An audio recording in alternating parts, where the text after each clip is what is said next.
Y aquí en el inicio de lo que es Canadá ya tenemos nuestra placa. Ahí está, la que vamos a poner en el Signpost Forest, cerca de Watson Lake o en los alrededores de Watson Lake, que es en un lugar en donde pues todos los viajeros colocan placas para decir desde dónde vienen.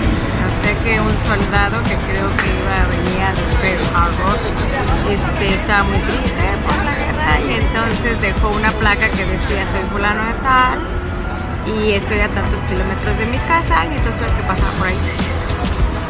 Así es que ya veremos la historia cuando estemos ahí, la verdadera, la real.